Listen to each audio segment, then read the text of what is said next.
Hello everyone, मोल concept में जो हमारा नेक्स्ट टॉपिक है वो है लॉज ऑफ केमिकल कॉम्बिनेशन। अब देखो यहाँ से जो हमारा मोल कंसेप्ट टॉपिक है वो सही से स्टार्ट हो जाएगा, मतलब जहाँ से जो हमारा मेन पोर्शन शुरू होगा। इस टॉपिक के बाद लॉज ऑफ केमिकल कॉम्बिनेशन के बाद हम जो मेन हमारा मोल कंसेप्ट है उसको पढ़ेंगे। मोल कंसेप्ट में हमें हेल्प मिलेगी लॉज ऑफ केमिकल कॉम्बिनेशन की। हम इसमें 6 लॉज करेंगे, लॉ ऑफ कंजर्वेशन ऑफ मास से लेके लास्ट तक हम एवोगाड्रोस लॉज सारे 6 के 6 डिस्कस करेंगे इसमें। अब देखो जो लॉज ऑफ केमिकल कॉम्बिनेशन है बहुत ज्यादा इंपॉर्टेंट है कि जो जब इनिशियल जब केमिस्ट्री शुरुआती हुई थी, जब कुछ एलिमेंट डिस्कवर हुए थे तो वहां पे कुछ लॉज भी आए थे, जैसे law of conservation of mass, law of multiple proportion, Avogadro's. तो बहुत सारे लॉज आए थे उस टाइम जब वहां पे जो कुछ एलिमेंट डिस्कवर हुए। सबसे पहले करेंगे हम लॉज ऑफ केमिकल कॉम्बिनेशन में लॉ ऑफ कंजर्वेशन ऑफ मास। तो हमारा टॉपिक है law of chemical combination.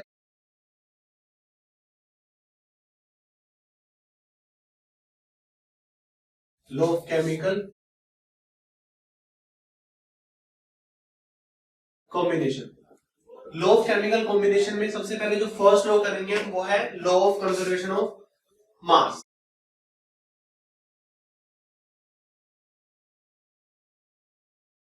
Law of conservation of mass. अब देखो लॉ ऑफ कंजर्वेशन ऑफ मास आपने 9th क्लास में पढ़ा होगा, law of conservation of energy पढ़ा होगा आपने। तो लॉ ऑफ कंजर्वेशन ऑफ मास क्या होता है? अकॉर्डिंग टू दिस लॉ, देखो सबसे पहले हम करेंगे जो हमारा law of conservation of mass है, किसने दिया था ये? Given by Antoine Lavoisier. Given by Antoine Lavoisier. जो एंटोनी लेवोइजर है इन्होंने लॉज भी दिए थे और इसमें इन्होंने कुछ एलिमेंट भी डिस्कवर किए थे, तो उसकी वजह से इनको हम फादर ऑफ मॉडर्न केमिस्ट्री भी बोलते हैं। जो एंटोनी लेवोइजर है, एंटोनी लेवोइजर को क्या बोलते हैं? Father of modern chemistry. Father of modern chemistry भी इनको ही बोला जाता है, एंटोनी लेवोइजर को। अब देखो लॉ ऑफ कंजर्वेशन ऑफ मास किसने दिया? एंटोनी लेवोइजर ने। एंटोनी लेवोइजर ने क्या बोला था कि जो हमारा सिस्टम है सिस्टम में हम कुछ भी चेंज करेंगे, सिस्टम में हम क्या करें? कुछ भी चेंज करें। सिस्टम में कुछ भी चेंज करने के बाद क्या होगा? या हम उसकी फिजिकल प्रॉपर्टीज और केमिकल प्रॉपर्टीज को चेंज कर रहे हैं, तो चेंज करने के बाद जो उसका मास है ना, मास क्या रहेगा? कांस्टेंट रहेगा, मास चेंज नहीं होगा। ऐसा किसने बोला? एंटोनी लेवोइजर ने बोला। So according to this law, in all physical and chemical change,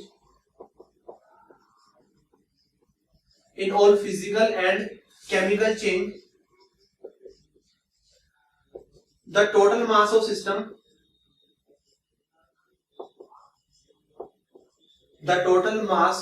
system remain constant. The total mass of system remain constant। मतलब हम जो हमारा सिस्टम में कोई भी फिजिकल चेंज करें या फिर क्या करें? केमिकल चेंज करें, करने के बाद क्या होगा? जो हमारा सिस्टम में कुछ भी, जो सिस्टम का जो मास है उसमें कुछ भी चेंज नहीं आएगा। सिस्टम का जितना मास पहले था उतना ही मास क्या रहेगा? बाद में रहेगा। तो सिस्टम का कोई भी मास है वो चेंज नहीं होगा। ऐसा किसने बोला? एंटोनी लेवोइजर ने बोला। Such that mass can neither be created nor be destroyed। जो इसके अकॉर्डिंग क्या आता है? जो मास है, मास को ना ही हम क्रिएट कर सकते, ना ही हम क्या कर सकते उसको डिस्ट्रॉय कर सकते। ठीक है, तो ये बोलते हैं हम लॉ ऑफ कंजर्वेशन ऑफ मास। जैसे लेट्स से कि हमारे पास रिएक्टेंट है, ए और बी रिएक्टेंट है, और ए और बी रिएक्टेंट से हमने क्या फॉर्म किया? सीओडी। और सीओडी क्या है? ये प्रोडक्ट है, ये रिएक्टेंट और ये क्या है? प्रोडक्ट है। So according to Antoine Lavoisier, total mass of reactants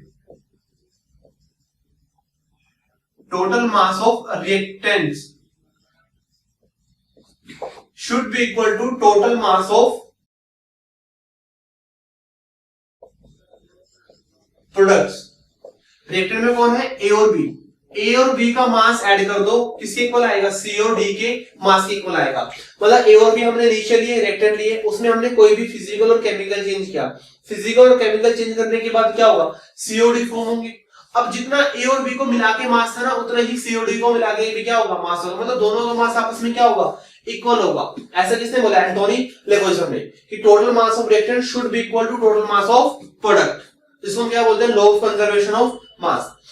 अब देखो यहां पे पता है कि mass can neither be created nor be destroyed, इसलिए हम इसको बोलते हैं ऑल्सो नोन एज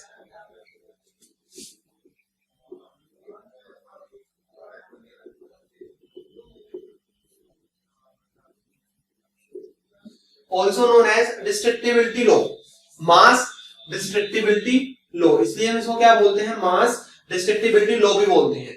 क्लियर। अब देखो total mass of reactant should be equal to total mass of product, जितना रिएक्टेंट का मास है उतना ही मास किसका होगा, प्रोडक्ट का होगा। क्लियर। अब जैसे कि हमारे पास एक क्वेश्चन है, क्वेश्चन क्या है वो,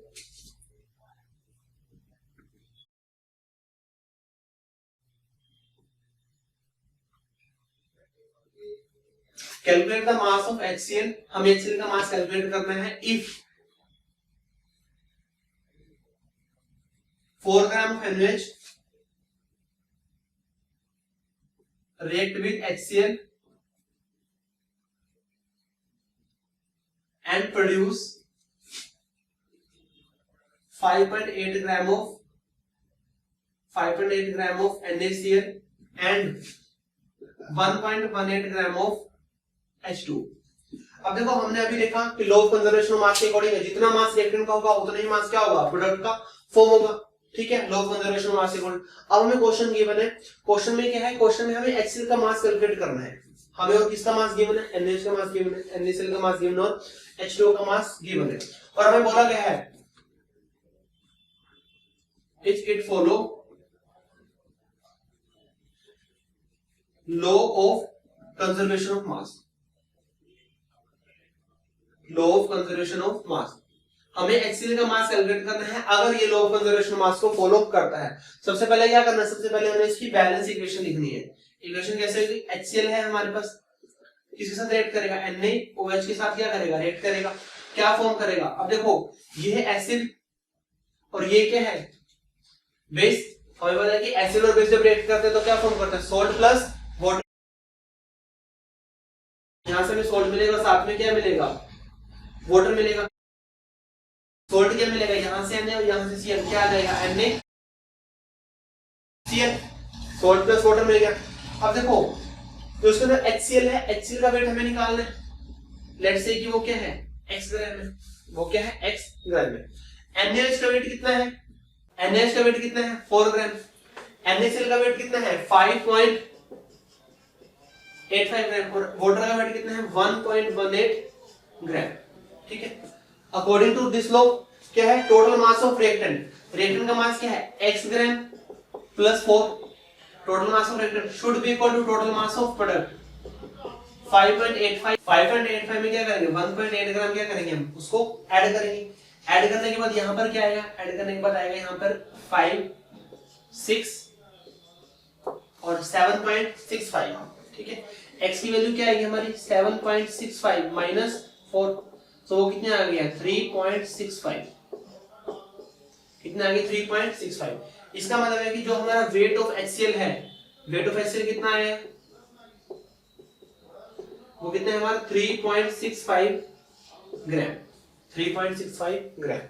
तो हम इस तरह ही क्वेश्चन गिवन होंगे, हमें क्या करना है, जितना मास रिएक्टेंट का है उतना ही मास इसका होगा, प्रोडक्ट होगा। तो जितना मास रिएक्टेंट का वो पुट कर दो और जितना मास प्रोडक्ट का है वो भी क्या कर दो, पुट कर दो। दोनों क्या कर दो, इक्वेट करने के बाद जिसका भी मास हमें कैलकुलेट करना है उसका मास हम इजीली से कैलकुलेट कर सकते हैं। तो इसका मास हम ऐसे कैलकुलेट कर लेंगे। क्लियर। अब देखो जो ये हमारा लॉ है इसकी कुछ लिमिटेशन भी है, तो ये जो हमारा लॉ है इसकी कुछ लिमिटेशन भी है।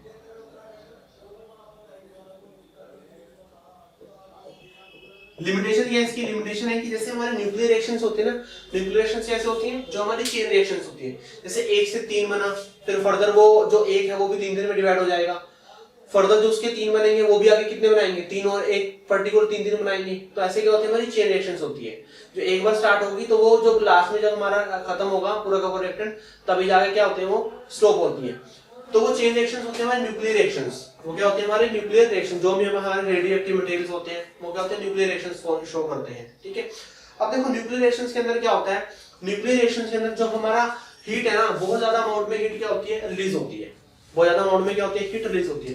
तो उसकी वजह से क्या होगा, जो हमारा मास है ना, जो हमारा मास है वो हमारा मास रिएक्टेंट और प्रोडक्ट का इक्वल नहीं आता। वो मास हमारा रिएक्टेंट और प्रोडक्ट का इक्वल नहीं आएगा। क्यों? क्योंकि जो हमारा प्रोडक्ट है, प्रोडक्ट का कुछ मास किसमें कन्वर्ट हो गया, वो हीट में, हीट की फॉर्म में वो बाहर निकल गया, हीट की फॉर्म में वो कन्वर्ट हो गया। ठीक है, तो जो हमारा लिमिटेशन क्या है, this law is not applicable to, this law is not applicable to nuclear reaction.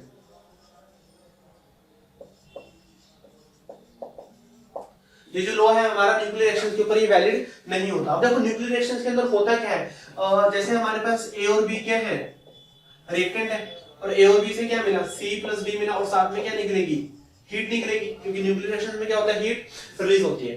तो अगर हम यहाँ पे निकालें mass of A plus B, वो इक्वल नहीं आएगा mass of C plus D के, वो इक्वल नहीं आएगा।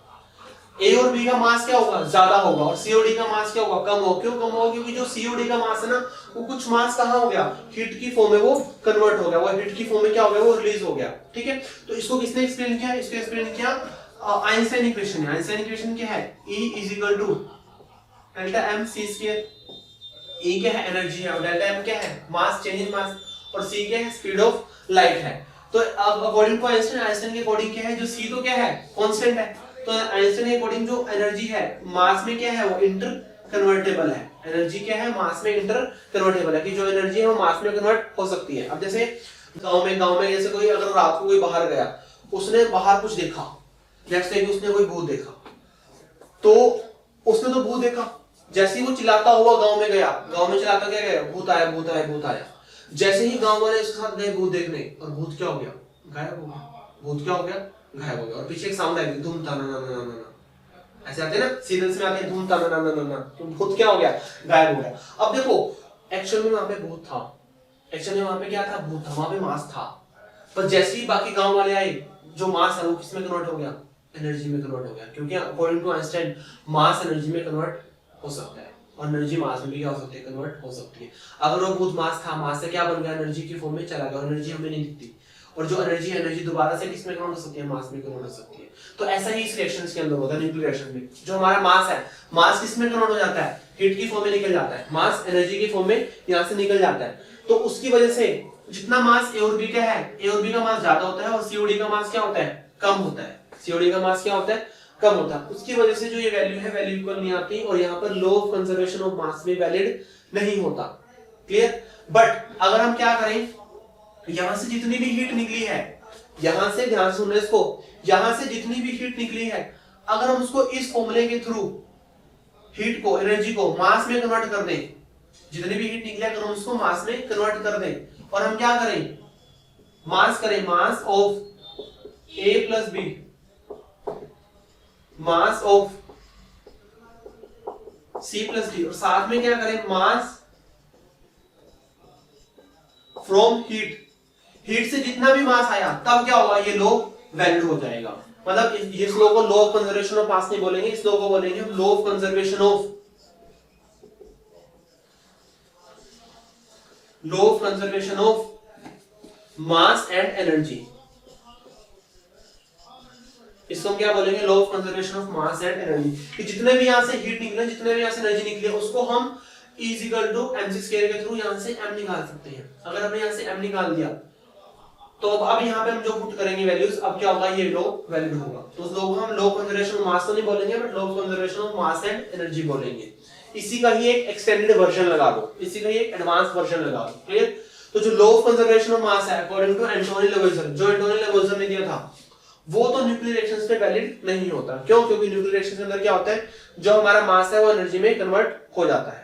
क्लियर? बट अगर जो वहां पे एनर्जी निकली, अगर हम उसको मास में उसको कैलकुलेट कर लें, तो तब ये लॉ क्या हो जाएगा, law of conservation of mass and energy बन जाएगा। क्लियर? तब ये वैल्यू इक्वल हो सकती है। So this all about law of conservation of mass. Hello everyone, law of chemical combination में जो हमारा सेकंड लॉ है, लॉ नंबर 2, वो क्या है हमारा, law of constant composition, law of constant composition, और लॉ ऑफ डेफिनेट, इसको हम एक और नाम बोलते हैं, वो है law of definite proportion, law of constant composition या फिर लॉ ऑफ डेफिनेट प्रोपोर्शन। किसने दिया था ये? Given bye Proust. किसने दिया था? गिवन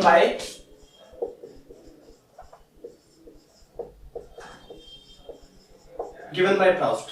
अब देखो जो लॉ ऑफ कांस्टेंट कंपोजिशन है या फिर लॉ ऑफ डेफिनेट प्रोपोर्शन है, ये लॉ क्या बोलते हैं? पहले उसकी डेफिनेशन करते हैं, फिर उसके इसके एग्जांपल्स करेंगे। So according to this law, according to this law, a chemical compound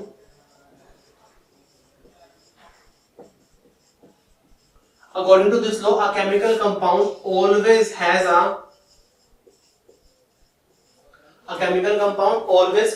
a fixed composition and fixed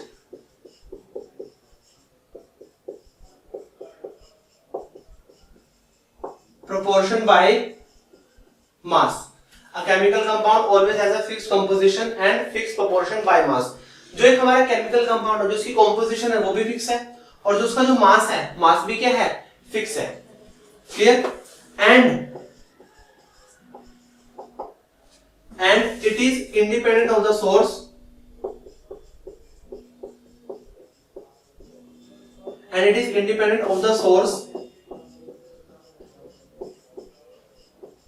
from which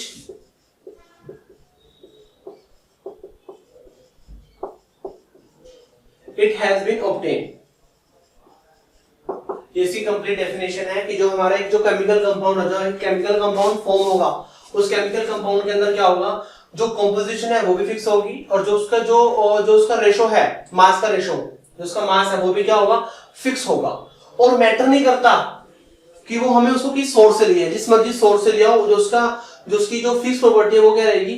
same रहेगी। उसके जो मास की प्रॉपर्टी सेम रहेगी, उसकी कंपोजिशन की प्रॉपर्टी वो भी क्या रहेगी? सेम रहेगी। आइए इसको एग्जांपल से करते हैं।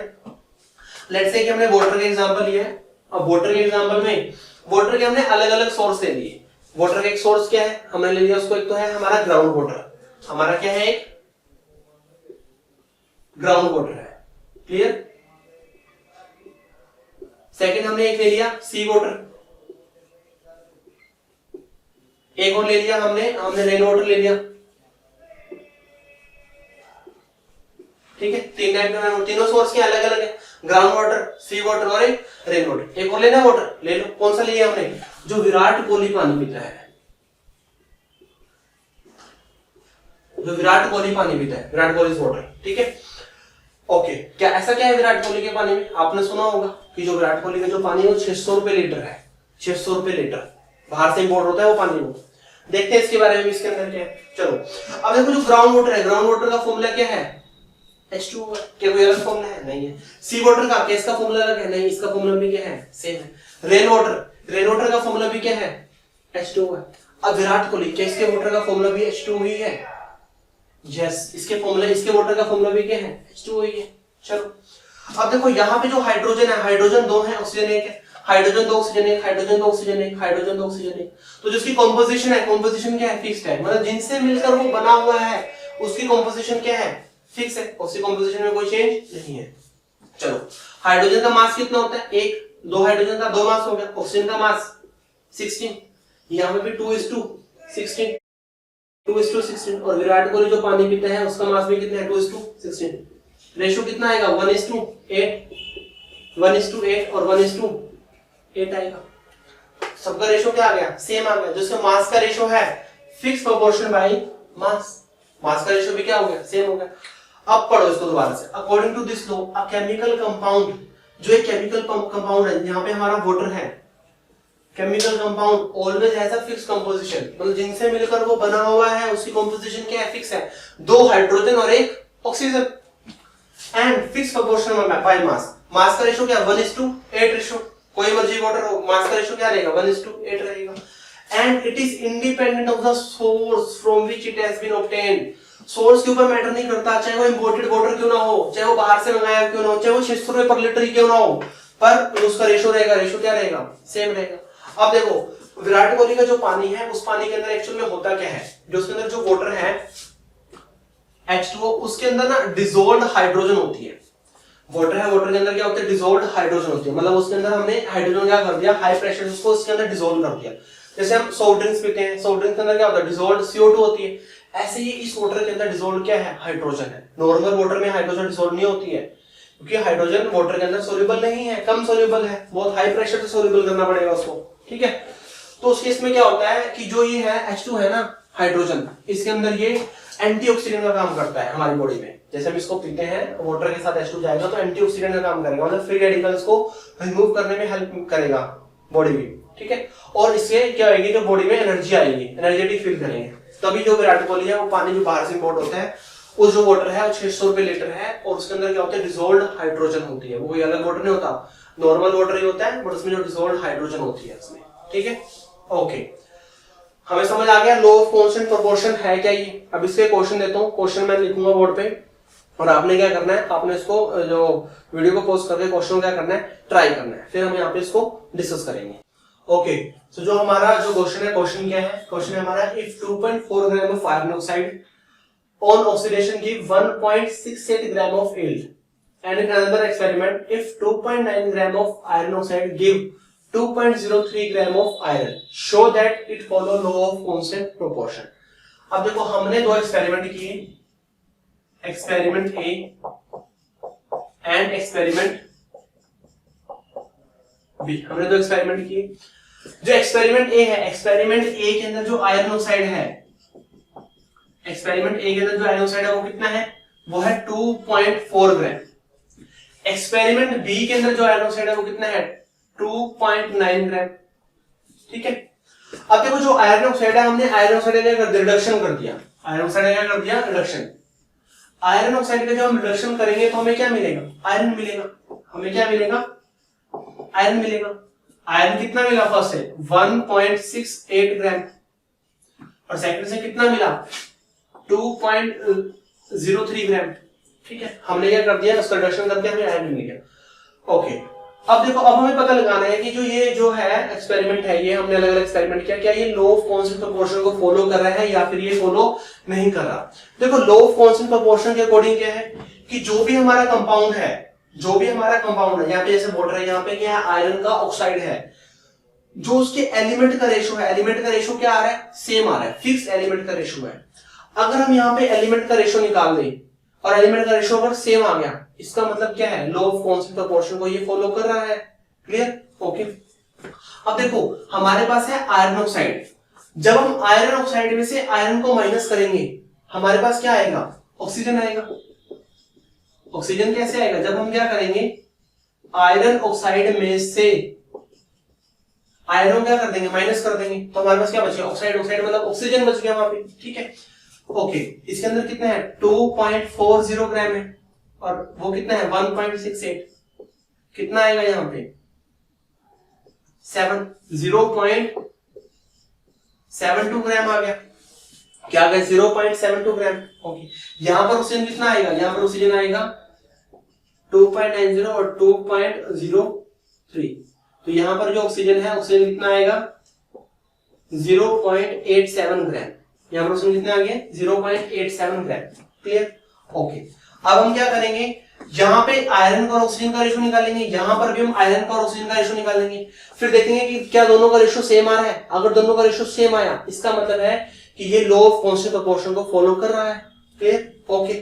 अब निकालते हैं यहाँ पे आयरन का और ऑक्सीजन का रेशो, आयरन का और ऑक्सीजन का रेशो, ठीक है। यहां पर भी क्या निकालेंगे हम, आयरन का और ऑक्सीजन का रेशो। क्लियर, अब देखो यहां पे आयरन कितना है, आयरन है यहाँ पे 1.68, ऑक्सीजन कितना है यहाँ पे 0.72, कितना है यहाँ पे 0.72।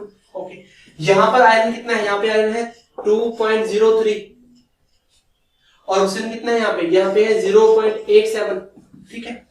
सबसे कम वैल्यू कौन सी है, यहाँ पे कम वैल्यू 0.72, तो 0.72 से दोनों को क्या कर दो, डिवाइड कर दो, दोनों क्या कर दो, डिवाइड। जब 0.72 से दोनों को डिवाइड करेंगे तो यहाँ पे आएगा 2.33:1, यहाँ पे ये आ गया। यहाँ पे हम डिवाइड करेंगे, आप डिवाइड करके देख लेना, यहाँ पे भी डिवाइड करेंगे तो यहाँ पे डिवाइड करने के बाद क्या आएगा 2.33:1। इसका मतलब है कि दोनों के अंदर जो रेशो आया है, रेशो क्या आया है, सेम आया है। आयरन और ऑक्सीजन का रेशियो यहाँ पे भी 2.33:1 है, यहाँ पर भी क्या है 2.33:1। इसका मतलब है कि ये क्या कर रहा है, लॉ ऑफ कांस्टेंट प्रोपोर्शन को फॉलो कर रहा है। क्यों? क्योंकि जो इसके एलिमेंट्स है, एलिमेंट्स का रेशियो क्या आया है, सेम आया है। क्लियर? तो ये लॉ ऑफ कांस्टेंट प्रोपोर्शन को फॉलो कर रहा है। तो इस तरह अगर आपने लॉ ऑफ कांस्टेंट प्रोपोर्शन को फॉलो कराना है तो जो इसके एलिमेंट है, एलिमेंट के मास का रेशियो लो, अगर वो सेम आ रहा है दैट मींस वो फॉलो कर रहा है। क्लियर? अब देखो जो ये लॉ है इसकी कुछ लिमिटेशन भी है। लिमिटेशन क्या है इस लॉ की?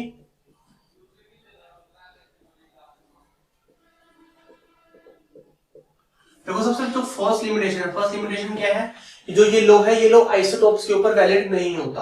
अब आइसोटोप्स क्या होते हैं? आइसोटोप्स वो होते हैं जिनका जो एटॉमिक नंबर है, एटॉमिक नंबर क्या होता है, सेम होता है, बट एटॉमिक मास क्या होता है, डिफरेंट होता है। जैसे हाइड्रोजन है, हाइड्रोजन के कितने आइसोटोप हैं?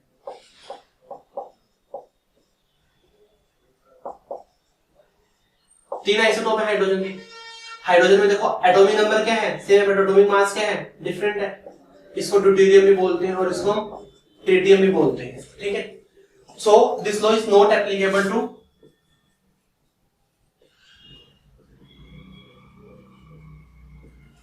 आइसोटोप्स। ये लॉ है और जो एप्लीकेबल है आइसोटोप्स के ऊपर, ये एप्लीकेबल नहीं है। कैसे नहीं है? अब देखो जैसे हमारे पास वाटर है H2O, हमारे पास क्या है, वाटर है H2O। अब अगर वाटर की जगह अगर हम हैवी वाटर ले, हैवी वाटर क्या होगा, D2O। हैवी वाटर क्या होगा, D2O होगा। अब देखो यहाँ पे जो वाटर है, वाटर में हाइड्रोजन कितने हैं, 2 है, और हर एक हाइड्रोजन का मास 1, 2 का मास 2। ऑक्सीजन का मास कितना आएगा, यहाँ पे 16 आएगा। ऑक्सीजन का मास कितना आएगा, 16। यहाँ पे जो ड्यूटेरियम है, ड्यूटेरियम का मास कितना है, हर एक ड्यूटेरियम का मास होता है 2 2।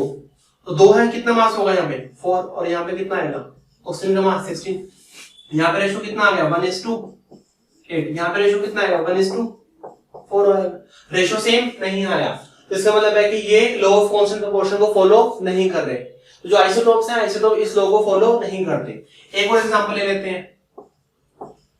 जैसे हमारे पास वाटर है, वाटर में हमने अब की बार हमने ऑक्सीजन के आइसोटोप्स ले लिए, एक 16 और एक 18। 16 मतलब इसका मास 16 है, इसमें 18 में मतलब इसका जो मास है वो कितना है, 18 है। ठीक है? रेशियो निकालें, रेशियो क्या आएगा, हाइड्रोजन का 2, ऑक्सीजन का 16, हाइड्रोजन का 2, ऑक्सीजन का 18। रेशियो कितना है, 1:8। यहाँ पे रेशियो कितना है, 1:9 आया। तो रेशियो सेम नहीं आया, इसका मतलब ये इस लॉ को फॉलो नहीं कर रहे। तो जो आइसोटोप्स हैं, आइसोटोप इस लॉ को जो फॉलो नहीं करेंगे, क्योंकि जब ये लॉ आया था, प्राउस ने जब ये लॉ दिया था उस टाइम आइसोटोप्स नहीं थे। ठीक है? तो उसके अकॉर्डिंग तो नॉर्मल जो जैसे एलिमेंट, सारे एलिमेंट्स होते हैं, आइसोटोप्स जब थे ही नहीं तो उन्होंने आइसोटोप की बात भी नहीं की। पर जैसे ही बाद में आइसोटोप्स आए तो देखा तो जो आइसोटोप्स हैं वो इस लॉ को फॉलो नहीं कर रहे। क्लियर? ओके, फर्स्ट लिमिटेशन तो इसकी ये है। सेकंड लिमिटेशन है कि जो इस लॉ, ये लॉ है ना, इस लॉ का जो कन्वर्स है, कन्वर्स ट्रू नहीं है। Converse of this law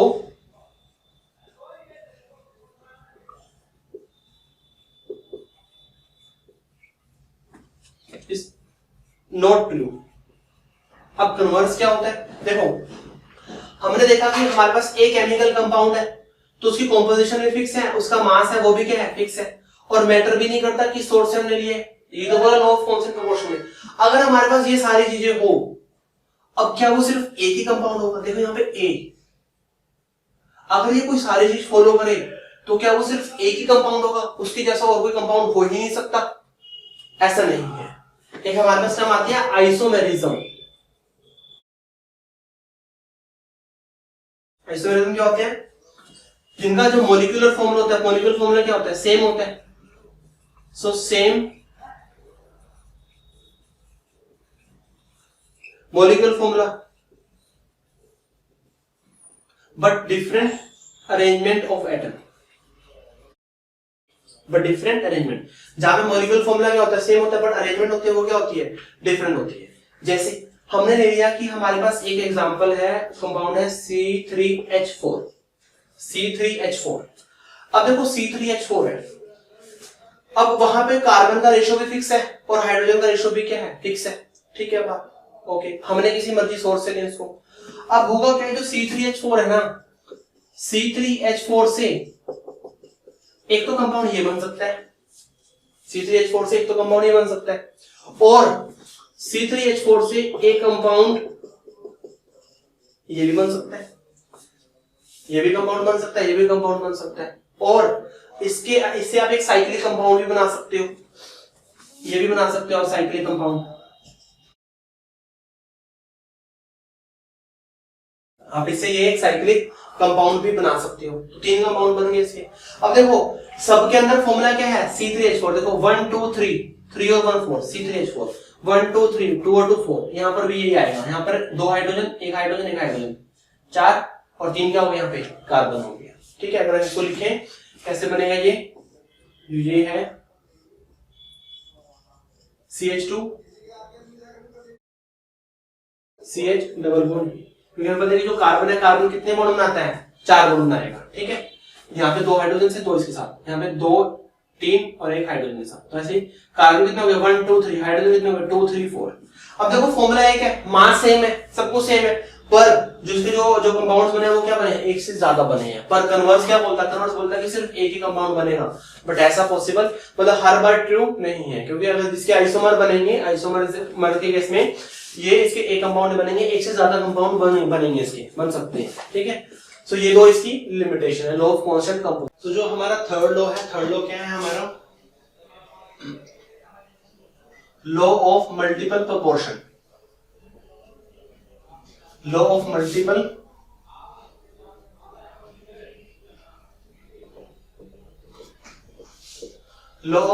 proportion किसने दिया था, ये लो था दिया था, given by John Dalton. Given by John Dalton. Clear. अब देखो जो ये लॉ है, सबसे पहले इसकी डेफिनेशन करते हैं, ये लॉ कहता क्या है, फिर उसको एग्जांपल से हम उसको समझेंगे। Clear, okay. So according to this law,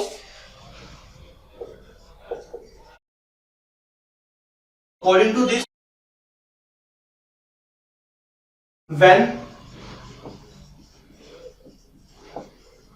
according to this law, when two elements combine to form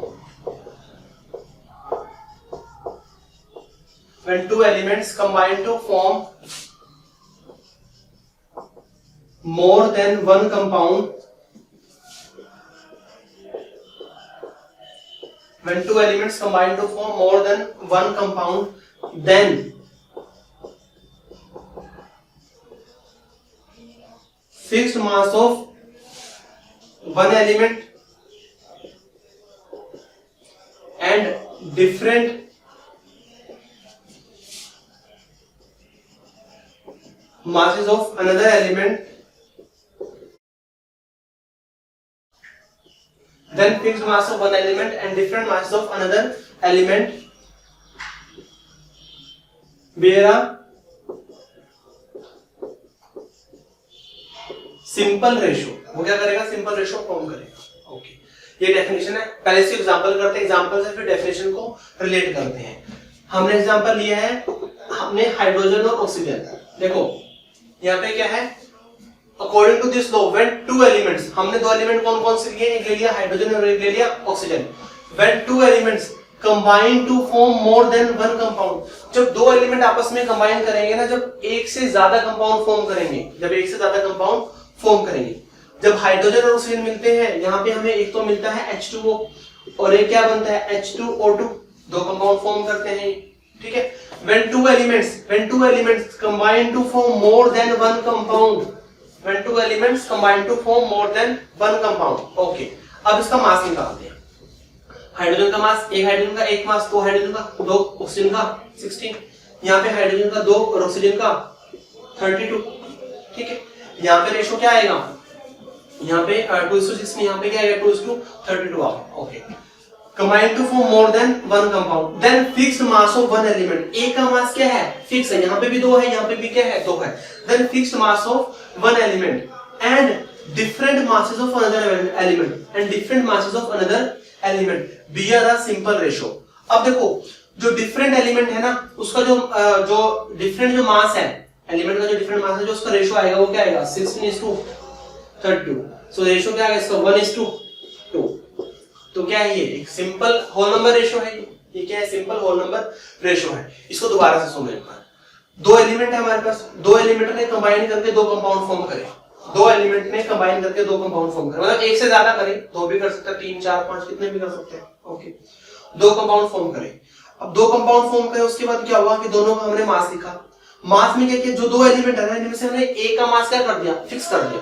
hydrogen का भी दो है, हाइड्रोजन का भी दो है, ना भी होता तब भी हम इसको फिक्स कर देते हैं, मतलब दोनों को हमें सेम बनाना है।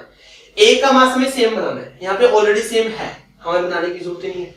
अब जो दूसरे का मास है ना वो डिफरेंट होगा, दूसरे का मास क्या होगा, वो डिफरेंट होगा। अब जो दूसरे का मास डिफरेंट होगा ना, वो सिंपल रेशो क्या करेगा, फॉर्म करेगा। सिंपल एक एग्जांपल लेते हैं, carbon and oxygen. Carbon and oxygen, when two element combine to form more than one compound, carbon monoxide बनते हैं और कार्बन डाइऑक्साइड बनती है। कार्बन का मास 12, ऑक्सीजन का मास 32 आ जाएगा, एक ऑक्सीजन का 16, दो ऑक्सीजन का 32, कार्बन का मास 12, ऑक्सीजन का मास 16। when two element combine to form more than one compound, then fixed mass of one element, then fixed mass of one element and different masses of another element bear a simple whole number ratio। whole number ratio simple bear कर रहा है ये, clear. तो ये क्या बोलता है, law of multiple proportion. ठीक है, मल्टीपल मतलब मैनी कंपाउंड, एक से ज्यादा कंपाउंड बन रहे हैं वहां पे। ठीक है, ओके। इसका बहुत इंपॉर्टेंट एग्जांपल है जहां पर बात करते हैं compounds of nitrogen and oxygen. Compound of nitrogen and oxygen, जहां पर हम नाइट्रोजन और ऑक्सीजन के कंपाउंड की बात करते हैं, क्लियर। ओके, जब नाइट्रोजन और ऑक्सीजन के कंपाउंड है उसके अंदर सबसे जो फर्स्ट कंपाउंड करेंगे वो है हमारा N2O, सेकंड कंपाउंड है वो है हमारा NO, सेकंड कंपाउंड क्या है हमारा NO, थर्ड कंपाउंड है वो है हमारा N2O3, फिर है हमारा NO2, N2O4 और N2O5। जो नाइट्रोजन ऑक्साइड है ये इतने कंपाउंड फॉर्म करते हैं नाइट्रोजन ऑक्सीजन के, clear. when two element combine to form more than one compound, when two element combine to form more than one compound, clear। Okay, अब हमें क्या करना है, हमें ना इसका मास निकालना है। यहाँ पे नाइट्रोजन लेंगे और यहाँ पर क्या लेंगे, ऑक्सीजन का मास लेंगे। ठीक है, नाइट्रोजन का मास कितने, नाइट्रोजन यहाँ पे दो, मास कितना आएगा 28 आएगा।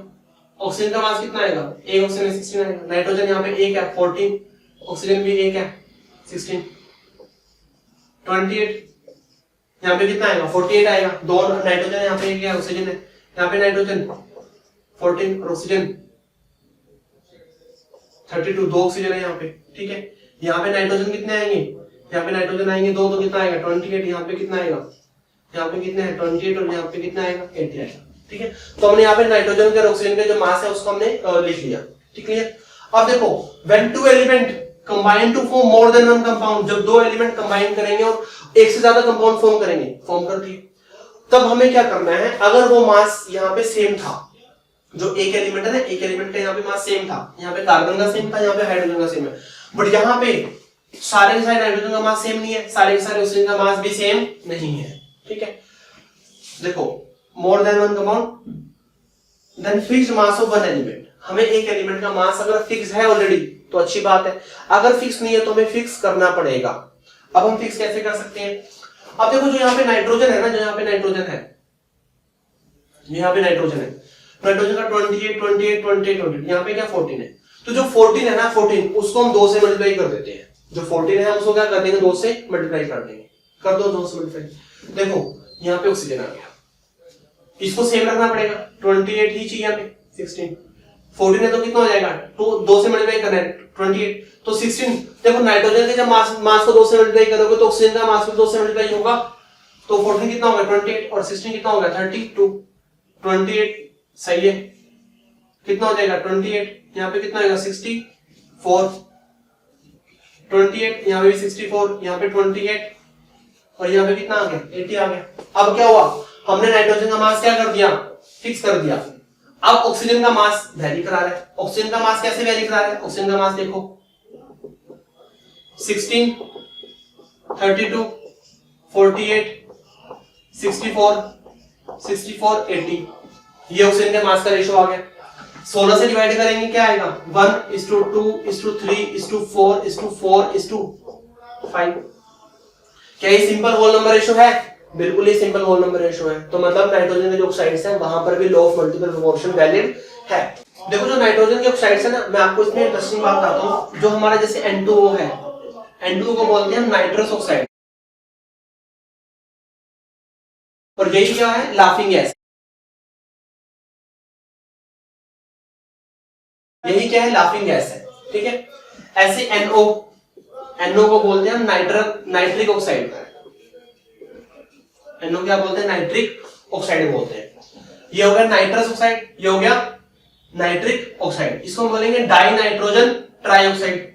डाई नाइट्रोजन ट्राइऑक्साइड, ये nitrogen dioxide, di nitrogen tetroxide, di nitrogen pentoxide. Clear. तो एक ये हो गया नाइट्रस, ये हो गया नाइट्रिक, बाकी सारों के नाम डाई नाइट्रोजन है, दो नाइट्रोजन तो डाई नाइट्रोजन, और जितने भी ऑक्सीजन है उतने, तीन ऑक्सीजन है तो ट्राइऑक्साइड, दो ऑक्सीजन है डाइऑक्साइड, पांच ऑक्सीजन है पेंटाऑक्साइड, चार ऑक्सीजन है टेट्राऑक्साइड। ठीक है, ओके। एक बात और, जो NO2 गैस है ना, NO2 गैस जो इसका कलर है, इसका कलर है ब्राउन, ब्राउन फ्यूम्स होते हैं इसके, ब्राउन कलर होता है इसका। ठीक है, ओके। अब इसका मैं आपको क्वेश्चन दूंगा, क्वेश्चन को आपने वीडियो को पॉज करना है, क्वेश्चन आपने ट्राई करना है, तो क्वेश्चन को सोल्व करना। ओके, ये हमारा क्वेश्चन है। क्वेश्चन क्या है हमारा, carbon combined with hydrogen to form two compound. एक कार्बन है, किसके साथ कंबाइन हो रहा है, हाइड्रोजन के साथ कंबाइन हो रहा है। दो कंपाउंड दे रहे हैं, compound A and compound B। Carbon combined with hydrogen to form two compound. The percentage of hydrogen are, इसके अंदर जो परसेंटेज है हाइड्रोजन की वो कितनी है, 25 है, और यहां पर जो हाइड्रोजन की परसेंटेज है वो कितनी है, 14.3 है। ठीक है, यहाँ पे कितनी है परसेंटेज ऑफ हाइड्रोजन, यहाँ पे परसेंटेज ऑफ हाइड्रोजन है 14.3। क्लियर। हमें शो करना है कि ये लॉ ऑफ मल्टीपल प्रोपोर्शन को फॉलो करता है, मतलब डाल्टन के लॉ को ये फॉलो कर रहा है। Clear, okay. अब देखो इसके अंदर जो हाइड्रोजन है 25% है, अगर हम इसमें कार्बन निकालें, कार्बन कितना होगा, 100 माइनस 25, 75% आ गया। क्लियर। अगर हम यहाँ पे कार्बन निकालें, कार्बन कितना होगा, 100 माइनस 14.3 कितना होगा, 85.7%। ठीक है, यहाँ पे कार्बन की परसेंटेज आ गई 75, यहाँ पे कार्बन की परसेंटेज आ गई 85.7। ओके, अब देखो हमें क्या करना है, अगर हम यहाँ पे देखें कि यहाँ पे जो 25 है, मतलब अगर 25 पार्ट्स हो, किसके हो, हाइड्रोजन के हो, तो कार्बन कितना होगा, 75 होगा। अगर 25 पार्ट हाइड्रोजन के हैं तो कार्बन के कितने पार्ट्स होंगे, 75 होंगे। अगर हम एक ले, देखो यहाँ पे प्रॉब्लम क्या है, यहाँ पे प्रॉब्लम ये है कि यहाँ पे जो हाइड्रोजन है ना, हाइड्रोजन फिक्स नहीं है, हाइड्रोजन फिक्स नहीं है। तो हमें लॉ ऑफ मल्टीपल प्रोपोर्शन के लिए क्या करना पड़ता है, हमें पहले जो एक है ना, एक का मास क्या कराना पड़ेगा, फिक्स कराना पड़ेगा। अगर हम यहाँ हाइड्रोजन का मास फिक्स करा दें, देखो 25 पार्ट्स में 75% कार्बन है, एक पार्ट अगर हम हाइड्रोजन हो तो कार्बन कितना होगा, 3 होगा। अगर हाइड्रोजन एक हो तो कार्बन कितना होगा, 3 होगा, बाय मास रेशियो है ये। ठीक है, यहां पे अगर 14.3 पार्ट है किसके, हाइड्रोजन के, तो कार्बन के कितने पार्ट है, 85.7। अगर एक पार्ट हो हाइड्रोजन का तो इसके कितने होंगे, 85.7 बाय में 14.3। अब देखो ये डिवाइड करके देखो, डिवाइड कितने पे जाएगा, ये जाएगा 6 पे, तो 6 पार्ट आ गए किसके, कार्बन के। अब देखो यहाँ पे एक हाइड्रोजन के लिए 3 कार्बन, यहाँ पे एक हाइड्रोजन के लिए 6 कार्बन। अब देखो हाइड्रोजन का हमने मास क्या करा दिया, फिक्स करा दिया, हाइड्रोजन का मास क्या करा दिया, फिक्स करा दिया। यही तो है, when two element combine to form more than one compound, then fixed mass of one element, then fixed mass of one element and different masses of another element bear a simple whole number ratio। जो 3:6 है, ratio के कितना आएगा इसका, 1:2 आएगा। bear a simple whole number ratio, इसका मतलब है कि ये लॉ को फॉलो कर रहा है।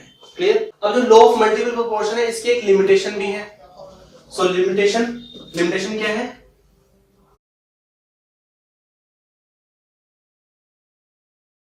लिमिटेशन है कि जो नॉन स्टोइकियोमेट्रिक कंपाउंड है,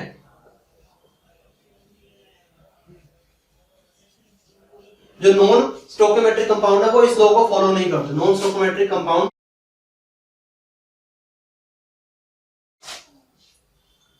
do not follow this law, इस लॉ को ये फॉलो नहीं करता। नॉन स्टोइकियोमेट्रिक कंपाउंड क्या होते हैं, नॉन स्टोइकोमेट्रिक कंपाउंड होते हैं कि जिनका जो रेशो होता है ना, रेशो फिक्स नहीं होता। जैसे हमारे पास एग्जांपल है Fe0.93O।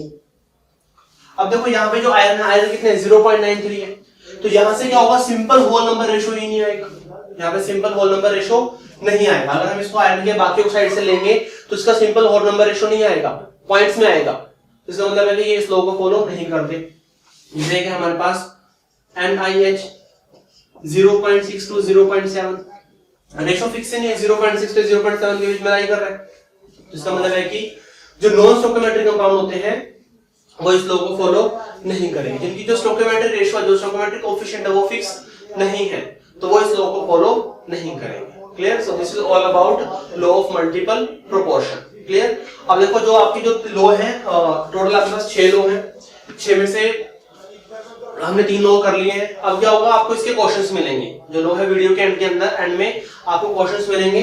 क्वेश्चंस को आपने सोल्व करना है और क्वेश्चन के आपने आंसर कमेंट बॉक्स में डालने हैं कि आपके कितने आंसर ठीक हैं और कौन कौन से आपके गलत हुए हैं। जो आपकी क्वेरीज हैं, क्वेरीज भी आपको, जो भी आपका डाउट है, डाउट बताना, आपको वहीं पे आपको आंसर मिलेगा। क्लियर? जो भी आप कमेंट करोगे उसका आपको आंसर, रिप्लाई जरूर मिलेगा।